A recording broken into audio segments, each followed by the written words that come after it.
नमस्कार दोस्तों, मैं प्रिंस सैनी आपका स्वागत करता हूं हमारे चैनल लर्न एंड ग्रो में। आज हम बात करेंगे जो सेकंड लॉ ऑफ थर्मोडायनामिक्स है, ये हमें बताता क्या है, यानी कि इसका जो कंसेप्ट है वो है क्या, किसके बारे में ये हमें बताता है, इसका कोर आइडिया क्या है। तो सेकंड लॉ के अंदर हमें पता है एक केल्विन प्लैंक स्टेटमेंट है और एक क्लेसियस स्टेटमेंट है, तो वो तो हम बाद में डिस्कस करेंगे कि वो क्या कहती हैं। जो सेकंड लॉ ओवरऑल है वो क्या बताता है, तो ये हमें तीन चीज़ों के बारे में बताता है। सबसे पहले अगर बात करें, जो सेकंड लॉ है हमें हीट फ्लो के बारे में बताता है, यानी कि हीट जो है किस डायरेक्शन में फ्लो करती है। ये हमें पता ही है कि ये किस डायरेक्शन में फ्लो करती है। जैसे इसका एक एग्जांपल लें, मान लेते हैं आपने एक चाय ले ली या कॉफ़ी ले ली। अब इसके अंदर मान लेते हैं चाय है या कॉफ़ी है, लेकिन ये जो है काफ़ी गर्म है, हॉट है। अब आप इसको रख देते हैं किसी टेबल के ऊपर या कहीं पर भी रख देते हैं, तो यहाँ पर ये काफ़ी गर्म है, तो इससे जो हीट है वो कहाँ पर जाएगी, वो रूम के अंदर जो इसका एनवायरनमेंट कह लीजिए तो वहाँ पर जाएगी, यानी कि ये अपनी हीट को लॉस करेगा। अब ये क्या है, एक स्पॉन्टेनियस प्रोसेस है, यानी कि अपने आप होने वाली प्रोसेस है। इसके अंदर हो क्या रहा है, जो हीट की डायरेक्शन है एक तरह से हम देख सकते हैं कि हॉटर बॉडी से जो है जो टेम्परेचर जा रहा है या हीट जा रही है वो कोल्डर बॉडी की तरफ जा रही है। यानी कि ये जो है कब तक अपनी हीट को लॉस करता रहेगा, जब तक ये एनवायरनमेंट के साथ एक्विलिब्रियम में नहीं आ जाता, यानी कि इन दोनों का टेम्परेचर बराबर नहीं हो जाता। तो सेकंड लॉ हमें यही बताता है कि जो हीट की डायरेक्शन है वो हम हॉटर से कोल्डर की तरफ लेते हैं।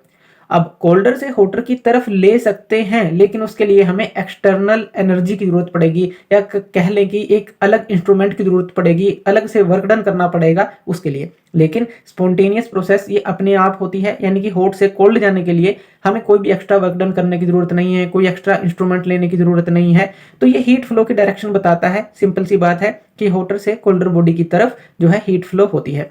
इसी को हम इस तरह से समझ लेते हैं, मान लेते हैं आप एक ग्लास ऑफ वाटर ले लेते हैं। अब ये जो ग्लास ऑफ वाटर है ये मान लेते हैं काफ़ी ठंडा है, पहले हमने गर्म लिया था, ये हमने ठंडा ले लिया।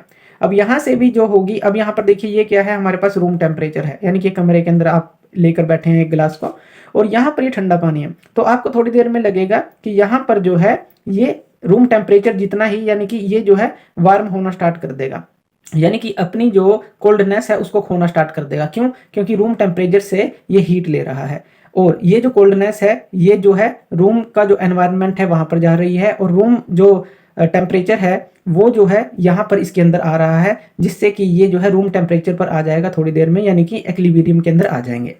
चाहे आप इसके अंदर देख लें ये भी स्पॉन्टेनियस प्रोसेस है, चाहे आप इसके अंदर देख लें, चाहे यानी कि गर्म हो तो वो रूम टेम्परेचर जितनी हो जाएगी, और इसी तरह से अगर वो ठंडी चीज़ है तो वो भी रूम टेम्परेचर जितनी हो जाएगी कुछ समय अगर आप उसको छोड़ेंगे। इसके लिए आप किसी भी एक्स्ट्रा जो सोर्स है, एक्स्ट्रा एनर्जी की जरूरत नहीं है, स्पॉन्टेनियस प्रोसेस है। तो सबसे पहले तो ये हीट फ्लो के बारे में बताता है कि एक डायरेक्शन में फ्लो करती है हॉट से कोल्ड, जैसे हमने यहाँ पर कहा, और यहाँ पर क्या है, रूम टेम्परेचर ज़्यादा गर्म है तो हॉट से कोल्ड, इस तरह से वो जो है हीट यहाँ पर फ्लो करेगी। अब यहाँ पर दूसरी चीज़ ये बताता है हमें इरिवर्सिबिलिटी के बारे में, इरिवर्सिबल प्रोसेस के बारे में, कि ज़्यादातर जो प्रोसेस हैं अगर हम अपने सराउंडिंग में देखें वो इरिवर्सिबल प्रोसेस होती हैं। जैसे कि यहाँ पर हमने देखा, जो स्पॉन्टेनियस प्रोसेस की बात कर रहे हैं कि गर्म चीज़ जो है ठंडी हो जाती है, लेकिन अपने आप ये गर्म तो नहीं होगी। इसी तरह से जैसे कोल्ड था वाटर तो ये रूम टेम्परेचर पे आ जाएगा, लेकिन अपने आप तो ये ठंडा नहीं होगा। तो इस हिसाब से अगर हम देखें इन दोनों प्रोसेस से, तो इरिवर्सिबल प्रोसेसेस के बारे में भी सेकंड लॉ ऑफ थर्मोडायनामिक्स बताता है कि यहाँ पर जो ज़्यादातर प्रोसेसेस होती हैं, स्पॉन्टेनियस जो प्रोसेसेस हैं, अगर रियल वर्ल्ड के अंदर बात करें तो वो इरिवर्सिबल प्रोसेस होती हैं। रिवर्सिबल प्रोसेस भी हम ले सकते हैं, लेकिन अगर ज़्यादातर जो प्रोसेसेस की बात करें, जैसे इस तरह की प्रोसेसेस हैं, ये सारी जो है इरिवर्सिबल प्रोसेसेस होती हैं। और तीसरा ये हमें बताता है जो सबसे इंपॉर्टेंट है, एंट्रोपी के बारे में। एंट्रोपी को हम एस से डिनोट करते हैं, चेंज इन एंट्रोपी हम हमेशा लेते हैं तो डेल एस की बात कर लेते हैं चेंज इन एंट्रोपी के बारे में। अब ये चीज़ क्या है एंट्रोपी, ये हमारी है, मान लेते हैं कि कोई भी चीज़ इस तरह से ऑर्डर के अंदर है, इस तरह से ऑर्डर में है।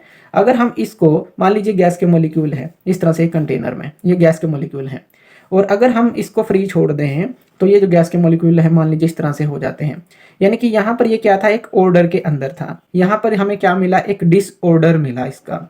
तो ऑर्डर का डिसऑर्डर होना, यानी कि इस तरह की जो प्रोसेस हुई, हमारा डिसऑर्डर बढ़ा, वही एंट्रोपी कहलाता है। या फिर हम कहें कि जैसे मान लीजिए हीट कोई वर्क कर रही है और वहां पर एक यूजफुल एनर्जी होगी, यानी कि जो हीट वर्क में कन्वर्ट होगी, एक जो है अनयूजफुल एनर्जी होगी जो पूरी यानी कि हीट वर्क में कन्वर्ट नहीं होती। तो इस तरह से एंट्रोपी को हम वहां पर देख सकते हैं कि जो अनअवेलेबिलिटी थी, जो एनर्जी हमें नहीं मिल पाई, वो किसके कारण से नहीं मिल पाई कि डिसऑर्डर जैसे जैसे बढ़ता चला गया, जो एनर्जी थी अनअवेलेबल होती गई काम करने के लिए, या ऐसा कह लीजिए, या कह लें कि ये डिसऑर्डर को दिखाती है या अनअवेलेबिलिटी ऑफ एनर्जी को दिखाती है जो कि हमारे लिए यूजफुल नहीं थी, ऐसा कह लें। एंट्रोपी को समझने के लिए एक एग्जांपल हमने लिया है, एक कंटेनर के अंदर मान लीजिए आप वाटर ले लें और यहाँ पर एक जो है इंक का ड्रॉप गिर दें, एक इंक ड्रॉप यानी कि एक बूंद गिरा दें, तो आप देखेंगे पानी के अंदर ये फैलती चली जाती है। यानी कि यहाँ पर क्या हो गया, यहाँ पर एक तरह से डिसऑर्डर होना स्टार्ट हो जाएगा कि ये इंक के जो मॉलिक्यूल थे अब ये सारे के अंदर फैल जाएंगे और जो ये पानी के मॉलिक्यूल थे इनके अंदर भी ये डिसऑर्डर एक तरह से पैदा कर देगी। तो एंट्रोपी क्या है, एक तरह से ये भी इरिवर्सिबल प्रोसेस आप कह सकते हैं। जैसे इंक ड्रॉप आपने गिराई तो यहाँ पर ये सारी में फैल जाएगी, इसको अलग करना काफ़ी मुश्किल है, कर सकते हैं लेकिन उसके लिए काफ़ी हमें वर्कडन या फिर काफ़ी इंस्ट्रूमेंट यूज़ करने पड़ेंगे। लेकिन अगर अपने आप जैसे स्पॉन्टेनियस प्रोसेस की बात करें तो ये अपने आप होती है।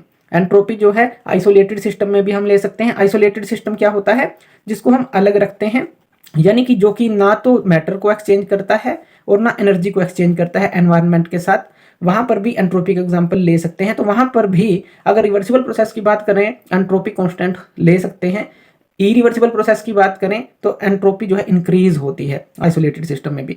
तो इस तरह से जो सेकंड लॉ ऑफ थर्मोडायनामिक्स है, अगर सिंपल सी बात करें, अगर हमारे पास कि किसके बारे में बताता है, एक तो हीट फ्लो की डायरेक्शन को, दूसरा बताता है कि इरिवर्सिबल प्रोसेस क्यों होती हैं। अपने आप तो इनको हम जो है ये रिवर्स नहीं कर सकते अपने आप को, तो इरिवर्सिबल प्रोसेस है। और एंट्रोपी के बारे में बताते हैं कि जो डिसऑर्डर है वो बढ़ता चला जाता है, यानी कि अनअवेलेबिलिटी ऑफ एनर्जी जो है, जैसे हीट से वर्क हम ले रहे हैं तो अनअवेलेबिलिटी ऑफ एनर्जी जो है वहां पर हमें मिलती है। इसीलिए जो सोर्स और सिंक का कंसेप्ट आता है हमारे पास सेकंड लॉ ऑफ थर्मोडायनामिक्स में, जो कि आगे हम डिस्कस करेंगे। तो थैंक यू वीडियो देखने के लिए, और इसी तरह की वीडियोस के लिए आप हमारे चैनल लर्न एंड ग्रो पे हमें सब्सक्राइब कर सकते हैं। धन्यवाद।